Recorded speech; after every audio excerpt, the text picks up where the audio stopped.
நன்றி பாராளுமன்ற உறுப்பினர் அவர்களே. இன்றைய தினம் என்னுடைய பாராளுமன்ற உரையை ஆரம்பிப்பதற்கு முன்னம் இந்த பாராளுமன்றத்துக்கு ஒரு நபரை தெரிவு செய்வதற்கு அடிப்படை தகுதி ஆண்டு 3, ஆண்டு 4, ஆண்டு 5 இதில் ஏதாவது ஒன்றை கொண்டு வர வேணும். ஏனென்றால் உணவு, உடை, உறையுள் அடிப்படை தேவை. ஆண்டோண்டு பிள்ளைக்கு தெரியும் சபாநாயகர் அவர்களே, ஆண்டோண்டு பிள்ளைக்கும் பிள்ளை இன்னமா அடிப்படை தேவை உணவு, உடை, உறையுள். ஒரு செம்மறி ஒன்று ஜனாதிபதியினுடைய மேடையில் என்று சொல்லுது உணவு, உறையுள், வீடு அண்டு.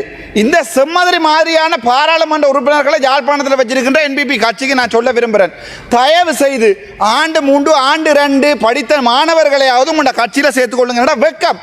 ஒரு உணவு, உடை, உறையுள் இதை கூட செல்ல தெரியாத என்பிபி உறுப்பினர்களை வச்சுக்கொண்டு வடக்கு மாகாணத்தில் அண்மையில் ஜனாதிபதி வந்து புக்கை சாப்பிட்டு விட்டு போயிருக்கிறார். இந்த புக்கை தொடர்பாக சில விடயங்களை நான் சொல்லணும். யாழ்ப்பாணத்திலே புக்கை என்பது ஒரு மிகப்பெரிய உணவு. ஜனாதிபதி அவர்கள் யாழ்ப்பாணத்துக்கு வந்து புக்கை உடுத்து விட்டு போயிருக்கிறார். நாங்கள் புக்கை கேட்கவில்லை ஜனாதிபதியிடம். நாங்கள் கேட்டது வலிவடக்கில் இருக்கின்ற காணிகளை விடுவீங்கள், வலிவடக்கில் இருக்கின்ற மக்களுடைய வாழ்வாதாரத்தை பாருங்கள். இந்திய மீனவர்கள் அள்ளி கொண்டு போகின்ற வளங்களை சுரண்டுகின்ற வேலைகளை நேவியை போட்டு நிப்பாட்டுங்கள், அல்லது இடம்பெயர்ந்த மக்களுடைய வீடுகளை கட்டி கொடுங்கள். இன்று வரைக்கும் தன்னுடைய தந்தையை எதிர்பார்த்து கிடக்கின்ற ஒரு 12 வயது குழந்தையினுடைய ஆசை ஆனந்த சுதாகரனுடைய ஒரு முகத்தை வெளியிலே மக்களுக்கு காட்டுங்கள் என்கிற சின்ன சின்ன விடயங்களை தான் கேட்டுக்கொண்டிருக்கிறோம். ஆனால் இங்கே சிலதுகள் புக்கை சமைச்சு கொடுத்து கொண்டிருக்கிறது ஜனாதிபதிக்கு வெக்கம். சம்பந்தப்பட்ட செம்மறிக்கு கிளிநொச்சியிலே அன்று வழக்கு, நான் அன்று வழக்கு போகாமல் விட்டிருந்தால் நான் இன்றைக்கு உள்ள. ஆனால் கிளிநொச்சி நீதிபதி அவரோட கேட்க விரும்புகிறேன். சாதாரணமாக ஒரு நீதிமன்றத்துக்கு ஒருவர் வரையலை என்றால் ஒன்றில் வைத்தியசாலையில் அட்மிட் பண்ணப்பட்டிருக்கணும், அல்லது தகுந்த காரணம் இருக்கணும். இந்த உணவு, உடை, உறையுள் சொல்ல தெரியாத செம்மறி அன்றைக்கு கிளிநொச்சி வழக்கு போகல. ஆகவே நீதிபதிமாரிடம் மன்னிப்பு கேட்டு நான் இந்த வசனத்தை சொல்கிறேன் என்றால், அரசாங்கம் எதிர்க்கட்சியோ பணக்காரனோ பிச்சைக்காரனோ ஒரு நியாயம் இருக்க வேண்டும். ஆனால் இந்த உணவு, உடை, உறையில் சொல்ல தெரியாத நபர் இன்றைக்கு நீதிமன்றத்தை கூட அவமதித்திருக்கிறார். அந்த அளவுக்கு தான் நீதிமன்றத்தை நான் வாழ்க்கையிலே அவமதிப்பதை ஏற்றுக்கொள்ளாதவன். இந்த நாட்டிலே ஒரு நியாயம் கிடைக்க வேண்டுமாக இருந்தால் அது நீதிமன்றத்தால் மட்டும்தான் வழங்கப்பட முடியும். எந்த ஒரு நீதிபதிக்கும் நாங்கள் கொடுக்கின்ற மரியாதை இந்த நாட்டிலே இருக்கின்ற கடைசி எங்களுடைய உரிமைக்குரிய மரியாதை.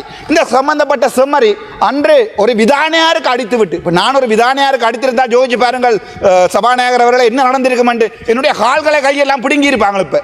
ஆனால் சம்பந்தப்பட்ட செம்மறி விதானியாருக்கு அடித்து விட்டு பாராளுமன்றத்தில் சுற்றி திரிகிறார். இவரை அரெஸ்ட் பண்ணுவதற்கு போலீசார் கேட்கிறாரு 7 மாதம் அவகாசம். இதை என்னை அரெஸ்ட் பண்ணுவதற்கு பாத்ரூமில் இருக்கும்போது தேடிக்கொண்டு வந்து அரெஸ்ட் பண்ணினாங்க. இதுதான் இவர்களுடைய அரசாங்கம் வெக்கம். இந்த விடயத்தையும் சொல்லிக்கொண்டு 2வது வடக்கு மாநிலத்தில் அக்கறை பற்றி தொடர்பாக கதைக்கணும். கிழக்கு மாநிலத்திலே அக்கறை பற்றி வைத்தியசாலையிலே இவர்கள் மிகப்பெரிய துரோகம் ஒன்றை செய்திருக்கிறார்கள். GMOA என்று சொல்லப்படுகின்ற எந்த காரணத்தினால் நான் சாவச்சேரி ஆதார வைத்தியசாலையில் இருந்து பாராளுமன்றத்தில் இருக்கின்றனோ அதே போன்று கிழக்கு மாகாணத்தில் இருக்கின்ற இந்த நீங்கள் 2 பேரும் கஷ்டப்பட வேண்டாம். எங்களுடைய ஜெனரல் செக்ரட்டரி அவர்களே, பார்லிமெண்ட் செக்ரட்டரி, புக்கை என்பது தமிழிலே உணவுக்கு பொருத்தம். ஆகவே புக்கை என்பது உணவு, நீங்கள் பயப்பட வேண்டாம். புக்கை என்பது உங்களுடைய மொழியில் வேறு, என்னுடைய மொழியில் புக்கை என்பது உணவு. சரி, பிரச்சனைக்கு வருகிற இந்த கிழக்கு மாகாணத்திலே இந்த அக்கறை பற்றி ஆதார வைத்தியசாலையிலே இன்றைக்கும் அவர்கள் வைத்தியர்கள் வந்து ஒரு MS-க்காக ஒரு MS டைமுக்கு வர வேண்டும், டைமுக்கு போக வேண்டும் என்று அவர்களுடைய ஃபிங்கர் பிரிண்ட் எடுக்க வேண்டும் என்பதற்காக இன்றைக்கு 3வது நாள் அநியாயமாக கிழக்கு மாகாணத்திலே முஸ்லீம் மக்கள் செறிந்து வாழ்கின்ற ஒரு மாகாணத்திலே பிரச்சனை நடந்து கொண்டிருக்கிறது. 2வது நாள் கிழக்கு மாகாணம் திருவோணமலை எல்லாமே வைத்தியசாலைகளிலே முடங்கி போயிருக்கிறது. ஏழை மக்கள் பாதிக்கப்படுகிறார்கள். அது தொடர்பாக உங்களுடைய கவனத்தை கொண்டு வருகிறேன்.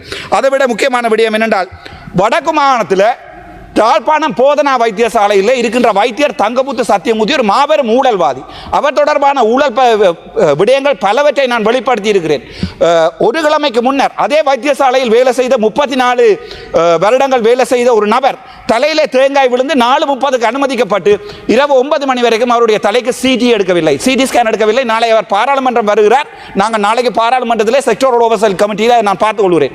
5 மணி நேரம் CT எடுக்கவில்லை. வடக்கு மாநிலத்தின் போதனா வைத்தியசாலையில் இருக்கின்ற 2 CT மிஷின்களும் வேலை செய்யவில்லை. நொதர்ன் ஹாஸ்பிட்டல் என்று சொல்லப்படுகின்ற தனியார் வைத்தியசாலை வைத்தியர் அஜந்தாவினுடைய வைத்தியசாலைக்கு நோயாளிகள் அனுப்பப்பட்டு பிரைவேட்டிலே CT எடுக்கிறார்கள். சுகாதார அமைச்சரிடம் கேட்கிறேன், எனக்கு அப்படி ஒரு விடயம் தெரியாது என்று சொல்கிறேன். நினைக்கும் போது சரியான கவலையாக இருக்கிறது. சில விடயங்களை நான் உங்களுக்கு தமிழையும் சொல்ல வேண்டும், சிங்களத்திலையும் சொல்ல ஆசைப்படுகிறேன். ஏனென்றால் මම බලුවා අපේ ජනාධිපතිතුමාව ජෆ්නාවල මම සිංහලෙන් කතා කරන්නේ හැබැයි පෝයා දවසල පෝයාට තියන්නේ පෝයා කියන සිංහල වචනයක්. ඒ වගේ පුකට අපි කන පුකට පුක කියලා තමයි සිංහල වචනේ තියෙන. දෙමළ වචනේ තියෙන. ඒවට වෙන වචනයක් නැහැ. කිරිබත් කියන්නේ වෙනක්. ඒ නිසා මම දැක්කා අපේ ජනාධිපතිතුමාව දවස් දෙකකට කලින් අපේ මිනිසුන්ට පුක දුන්නා. ඊට පස්සේ අපේ මිනිසුත් පුක හදලා දුන්නා. මම විශ්වාස කරනවා අපේ ජනාධිපතිතුමා විල්ලා අපේ උත්තර ජනතාවට පුක දෙන්න නැවේ අපි බලාපොරොත්තු වෙන හිටියේ. අපි බලවේ පුක කියන කෑම හදලා දෙන්න අපි ජනාධිපතිතුමාට බලාපොරොත්තු වෙලා නැහැ. අපි හිටියේ පුකබත් හරි නැත්තම් කිරිබත් හරි ඒ බත් එක පාවිච්චි කරන එක ඒ කියන්නේ හදන එක කිසි ප්‍රශ්නයක් නැහැ. හැබැයි උතුරේ ගොඩක් දේවල් විසඳන්න තියෙනවා. අපි බලුවා උතුරේ ඉන්න මේ අපේ පලාලි ඒරියා එකේ තියෙන අපේ ලෑන්ඩ් එක රිලීස් කරන්න කියලා ඒක බලාපොරොත්තු වුණා.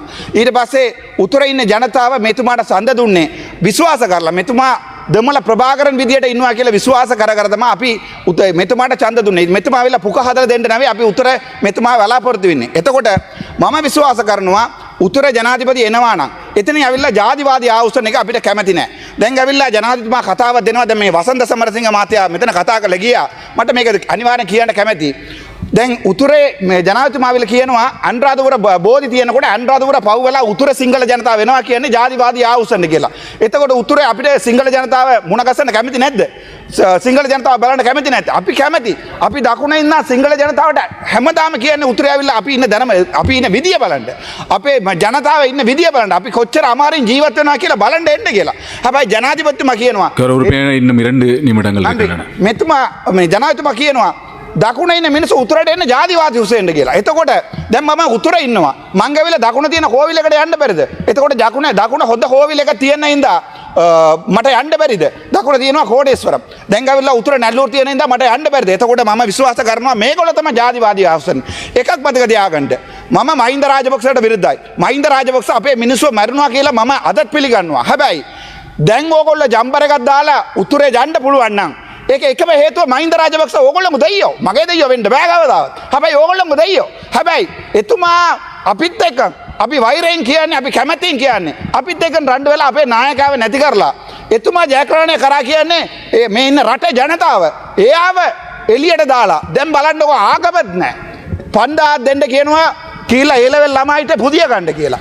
ආපහු තව ආප කතාව පටන් ගත්තා. ඒ ආප ලියුමක් නැද්ද දැම්මේ මම LGBTQ කියන කතාව මේ පාර්ලිමේන්තුව ඇවිල්ලා ගෙනත් දැම්මේ මම.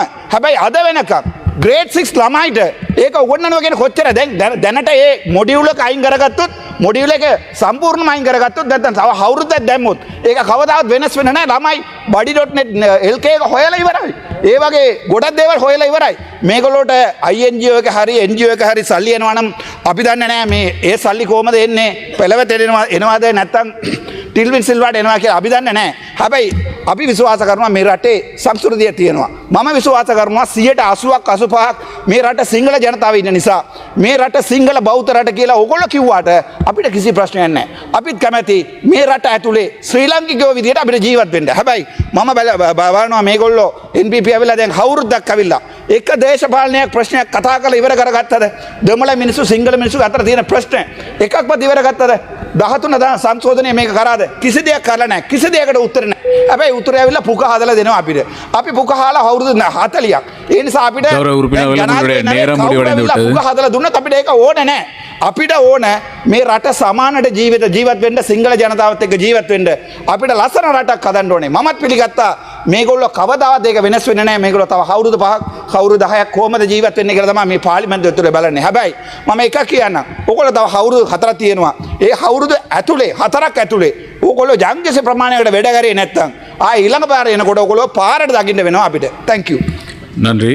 ஸ்விட்சர்லாந்தில் வீடு வாங்க போறீங்க இல்லை ஆல்ரெடி உங்களுக்கு அங்கே வீடு இருக்குன்னா இந்த வீடியோ உங்களுக்காக தான். ஸோ ஸ்கிப் பண்ணாமல் ஃபுல்லாக பாருங்க. ஒரு மனிதனுக்கு வீடு அப்படிங்கிறது ரொம்பவே அத்தியாவசிய தேவை. அத்தியாவசிய தேவைகளில் முக்கியமான பங்கு வகிக்கிறதே இந்த வீடு தான். ஸோ அப்படி வீடு வாங்குறது விற்கிறது இது சம்பந்தமா உங்களுக்கு இருக்கிற நிறைய ப்ராப்ளத்துக்கு சொல்யூஷன் தர ஒரே இடம் தான் உங்கள் செல்வாசக். Your future our vision. இப்போ சுவிட்சர்லாந்துல வீட்டோட வட்டி விகிதத்துல வந்து நல்ல மாற்றம் வந்திருக்கு, நிறைய குறைஞ்சிருக்கு. ஸோ நீங்க ஏதாவது அக்ரிமெண்ட் போட்டு வச்சிருக்கீங்கன்னா இப்பவே அதை ரெனிவல் பண்ணி மாற்றி வச்சுக்கிட்டீங்கன்னா உங்களுக்கு நிறைய ப்ராஃபிட்ஸ் இருக்கும். ஸோ இது சம்பந்தமா உங்களுக்கு ஏதாவது அப்டேட்ஸ் வேணும், இந்த மாற்றத்துல உங்களுக்கு ஏதாவது டவுட் இருக்கு அப்படின்னா மறக்காம ஸ்கிரீன்ல தெரிய நம்பர் கால் பண்ணுங்க. சுவிட்சர்லாந்துல நீங்க வீடு வாங்கணும் இல்ல வீடு விற்கணும் அந்த மாதிரி ஏதாவது உங்களுக்கு தேவைகள் இருந்தா மறக்காம எங்களை காண்டாக்ட் பண்ணுங்க. உங்களோட எல்லா தேவைகளையும் உங்க ஃபேமிலியில ஒரு மெம்பரா இருந்து நாங்க பார்த்து பண்ணி கொடுப்போம். இது உங்கள் செல்வாசக். இச்செய்திகளுக்கு பிரதான அனுசரணை செல்வாசோக் இமோபிலியன், சுவிஸ் நாட்டில் முன்னணி நிறுவனம். தொடர்புகளுக்கு 0795146428. வீடு வாங்க, வீடு கட்ட, வீடு திருத்த மற்றும் வீட்டு கடன். Your future, our vision. இது போன்ற மேலும் பல முக்கிய சுவாரஸ்யமான செய்திகளை அறிந்து கொள்ள லங்காஃபோ யூடியூப் சேனலை சப்ஸ்கிரைப் பண்ணுங்கள். எமது செய்திகள் உடனடியாக கிடைக்க பெல் பட்டனை அழுத்துங்கள். அத்தோடு எமது செய்திகளை மற்றவர்களும் பார்வையிட ஷேர் செய்யுங்கள். நன்றி.